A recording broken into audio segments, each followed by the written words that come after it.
Hello, I'm Parison Fatah, and I'm going to do my presentation on an introduction to integrating math games into K through 6 classrooms. Okay, so to start off, let's play a game, and this game is called Meow Off. It's heavily based and inspired on Blast Off, which was created by Johnny, who is a mentor to my math games professor, Kevin. And the materials that are needed for this game are the game board, game pieces, two dice, and two player. And game pieces can really be anything that help you mark your place on the board. So you can use paper clips, coins, pen caps, kind of anything that you have in the classroom that you want to utilize as those game pieces. And as for a game board, you can really create it as long as numbers 1 through 12 are in it in some sort of array. That is kind of like your game board. In Johnny's version, he uses a rocket. So the rules for Meow Off are um, to start off, you want to have um, both players roll a dice, and whoever rolls the higher number will be considered as player one. And then player one will roll both of their dice and use any elementary operation on those dice, like subtraction, addition, multiplication, and division. And we'll try to come up with that first number being one. So, for instance, if you have three and two, three minus two is one. So that's how you get one. And the goal of the game is to get every consecutive number on the board, so one, two, three, four, until you reach 12. And player one's turn will end once the combination cannot make that next consecutive number with that dice roll. And player two just repeats those same steps. So kind of like I said before, the goal is to get to 12, so whoever gets there first wins. And this would be considered a climb game, which is kind of just like making sure that you get to some end goal on your game board. So in a classroom environment, I would have students write down each operation that is being done on the numbers just to keep track of the math that they're doing and making sure that the math that is being done is correct. Just because if you have a class of 30 people, you won't be able to make sure that every single move that they're doing is the right math. This game can also be elevated for older students. I think this game would be best maybe for like second to sixth grade, just depending on the operations that are available. So for second graders, I think like subtraction and addition would be best to have. And for third grade and up, just depending on where their multiplication and division skills are at, then having those students there. But if you want to make it more elevated and more sophisticated for older students, then adding different operations and maybe even having the game board go past 12 or even the addition of more dice to the game. So just kind of allowing students to do those more sophisticated operations that are not just multiplication, subtraction, addition, and division. Cool. So glad you guys played the game. So now I would ideally give everyone a piece of paper and a writing utensil and give them 2 to 3 minutes to just kind of think about it and then talk to the person next to them about some reflections and takeaways that they found from Meow Off. Um, yeah, but since we're in this online setting, I'm just kind of going to go through the slides a little bit. So, um, I think a key point to math games is letting students know the purpose of the game. And I think the purpose for Meow Off, if it wasn't obvious to you, is to practice those simple operations between two numbers. And because of that kind of level, I think it would be best for elementary school. And then again, if you were to enhance the game by adding more dice or having different operations, I think that would be better for middle school and high school because they need more complex math, just so they can continue to be engaged with the topic. Um, so you want to make sure that the students are on like the same page with the topic so people can find that connecting reason to being like, why are we even doing this? And see some purpose in the activity versus them like using it as a waste of time or as a time for discussion versus math discussion and things like that. Um, but yeah, I think these are good questions to potentially ask your students um, to gauge if they got the game that was even supposed to be happening, and also to make sure that you can improve and kind of adapt to those different situations. I think that if I were to be asking these specific questions to a class, I would have to reword them. So if I were in a second grade class, maybe not saying what were some challenges you saw, but what was confusing about the game, what was confusing to you and your partner, what are things you enjoyed about the game, I think is an okay question.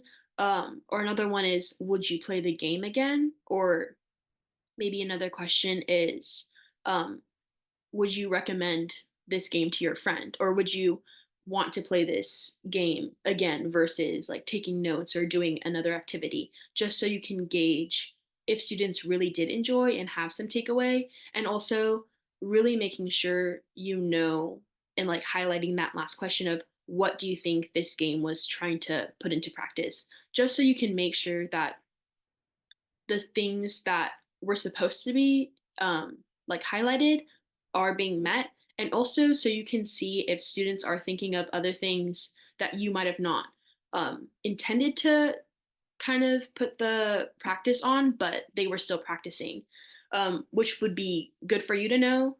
And also, yeah. Um, But I think overall, the lesson should really be obvious to your students because you want them to feel motivated and you want them to not really be confused on what the reason and the purpose for the game is. And I think having students reflect on this and maybe collecting the piece of paper and having it be anonymous, or if people want their names to be on it, I think that's important. So students' opinions are being validated and they're feeling empowered to share their opinion because they feel like they're being heard, especially when the feedback is being received and some action is taken to it, because they'll be like, oh, I remember writing this in my reflection and the game changed, so my teacher was listening to me. um, yeah, so those are just things that I wanted to kind of highlight. And that's about it for this slide.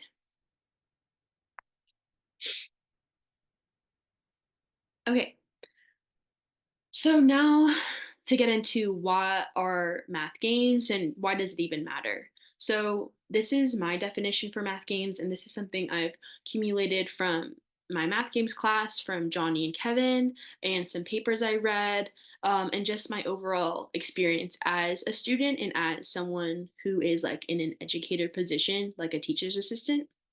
So I define it as it's a category of a game that includes math as an integral part and can be utilized as a can be utilized as a teaching tool. It can be a puzzle, it can be a board game, it can be a riddle, online game, card game, etc. There's a lot of different types of games, so it doesn't have to just fall under one category. And I think that math games are not um like defined solely on the complexity and thoughtfulness of the design of the game, but it's mostly important, and like the key purpose is to use it as a teaching tool so it can support students in their learning, and also support the curriculum that you're doing, so it's an addition versus just some like random activity you're doing. And the five principles that make an educationally rich math game, according to James Russo, Toby Russo, and Leica Bragg, I might be mispronouncing that. The first one is students are engaged and math discussions are created from it. So you just want to make sure that it's on topic and people aren't utilizing the game day as a talking period or a like doing something else period, but like people are playing the game, actually going through the motions of it. And when they are going through the motions, they're talking about math. The second one is there's a balance between skill and luck. And this is just, again, kind of going back to the first one. So students are engaged and they're excited to play it. And it's not just like a Candyland game where you roll a dice and you don't really have a choice in the matter. The third one is math concepts and practicing math in general are essential to playing the game through the gameplay and strategy. So you wouldn't play like Club Penguin or like another online game of that sort because those concepts of math aren't really integral to the game. And you really want to make sure that that's intentional. So you are supporting the curriculum that you're teaching. And the second to last one is there's flexibility for learning and teaching. So the game should be able to cater to different learning styles and it should be able to be modified to different teaching techniques and different concepts that are being taught in the class. So, kind of like Meow Off by adding the multiple dice or adding different operations, you're having that flexibility to cater to different learnings. And the last one is the game can serve as an opportunity for fostering a home to school connection where students can play the games and practice the concepts with their carer. So just allowing people to have maybe an activity to do when they get home that still is practicing math, but might not be your traditional homework that they might need just getting help from their carer from that their carer might not be able to help them with. Um, and on the topic of math games, there's three different types, according to Johnny. There's a climb game, so like Meow Off, getting to that last little spot to win. A collect game, like Mancala, or just like whoever has the most objects at the end of the game will win after a certain amount of rounds. And a connect game is like tic tac toe or connect four, basically just being able to connect something as your goal. And you want to make sure that you have a balance of chance, choice, and challenge just to make the game intriguing. And so you can have people still want to be playing your game. And for the last reason of why math games even matter. So there are potential classroom issues that can be instilled by many different reasons, a lot because of the pandemic and the switch to online learning. Students not having their basic needs met, students having to work, students not having the support that they need from their carers, and just things like that, and just like a general lack of interest in learning. So, math games can hopefully help kind of address some of these issues in the classroom and just be an additional help to the curriculum. So, for the first one of students not being engaged or interested, so that can potentially lead to some classroom disruptions. Since this is an active learning technique, um, it kind of forces students to be engaged and really focus on what is at hand to make the game successful. If you have students that might not want to participate, that can potentially be a problem. So, trying to find and incentivize students and finding that balance, which I think is more of a classroom management thing. Um, and then there is an issue of students not being able to retain a lot of information, and because of that, they're falling behind.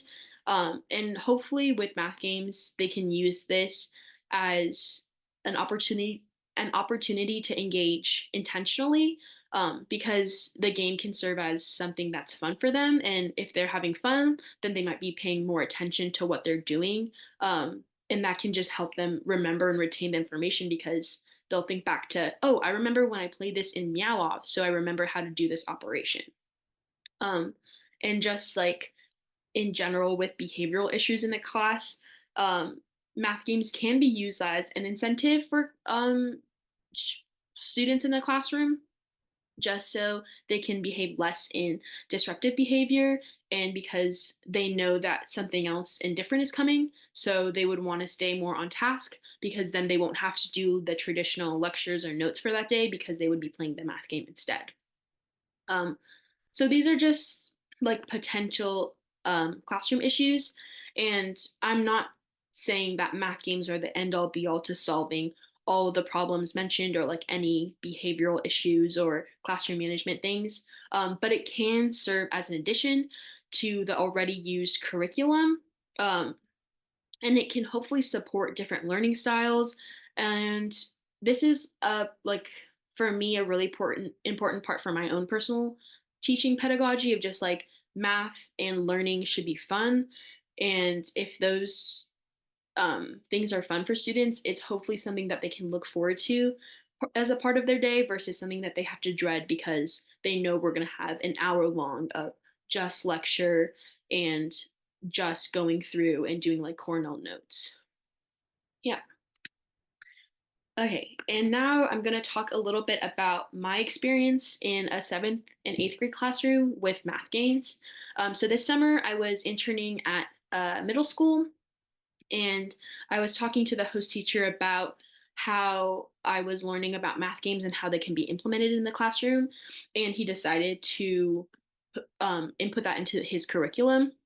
So he prompted the students with, if you guys finish your math notes for today, then the next day we'll play a game or we'll like do something different.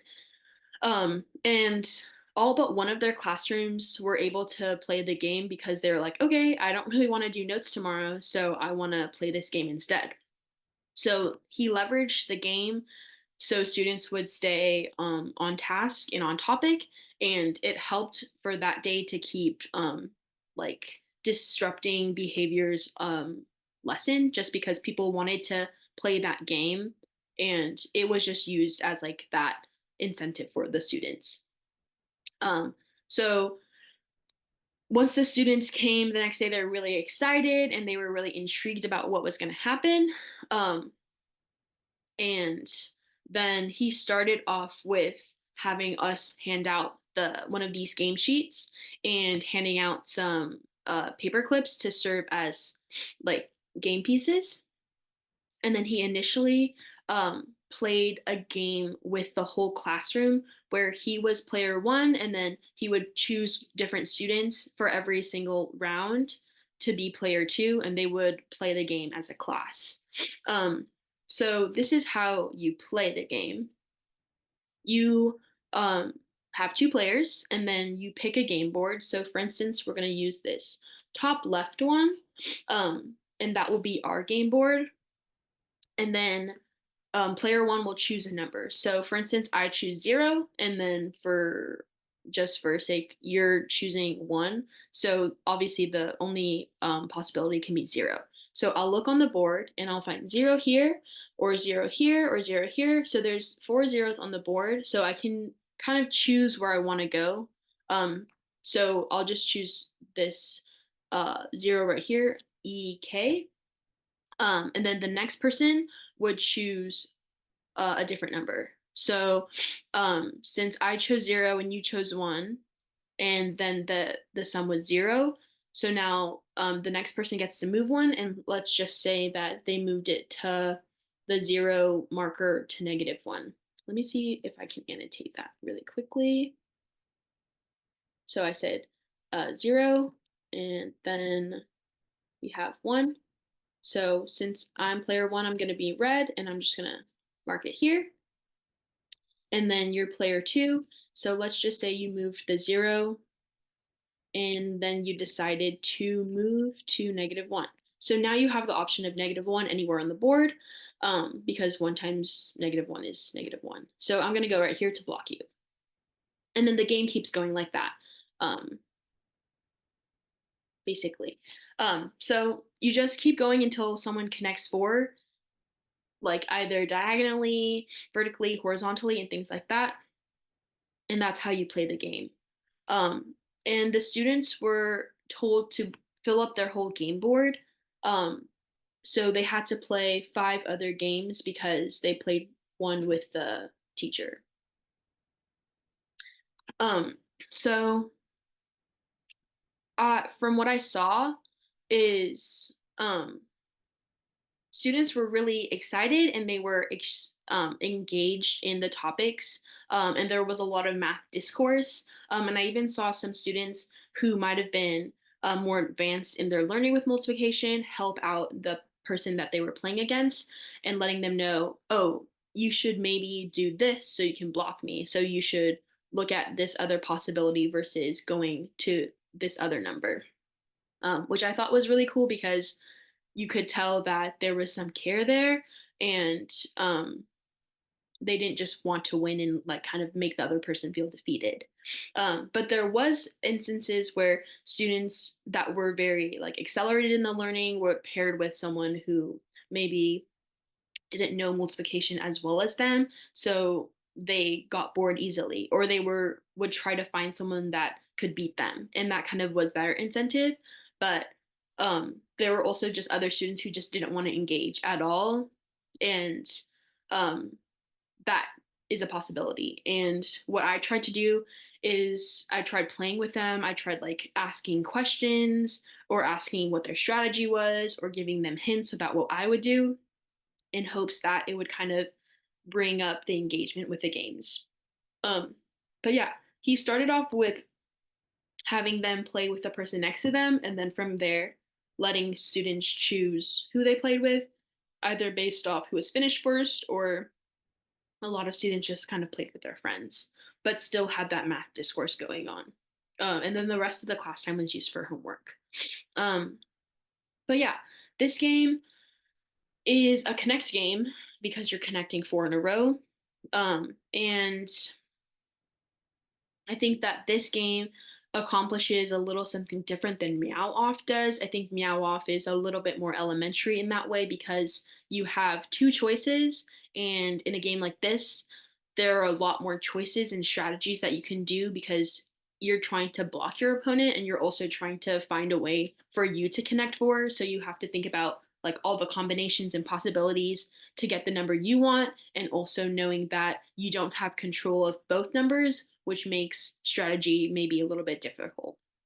But yeah, I think this game would be best for middle school, or if your fifth or sixth grade class is more advanced in multiplication, then allowing them to do it. But it really depends on the student's level and understanding because you want to make sure they feel supported in the games so they're not feeling discouraged, so they don't feel bad about themselves, and so they can see math games as a fun opportunity to practice math and learn something, or just practice a skill that they already knew.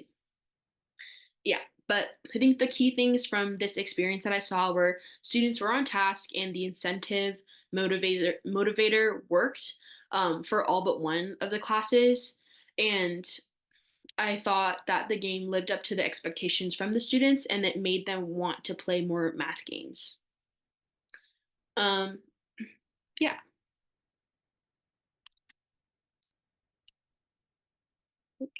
Okay.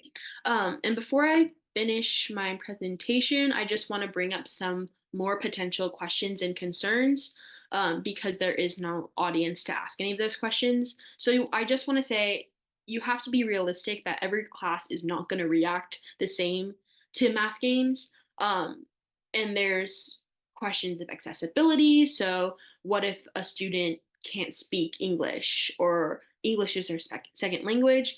So you want to make sure that students can understand the material so they can thoughtfully engage and play and have fun. So I saw a teacher that I interned at use Google Translate a lot, but making sure that things are translated properly and clearly so the line of communication is comes off how you want it to. Another concern might be what if my student is shy?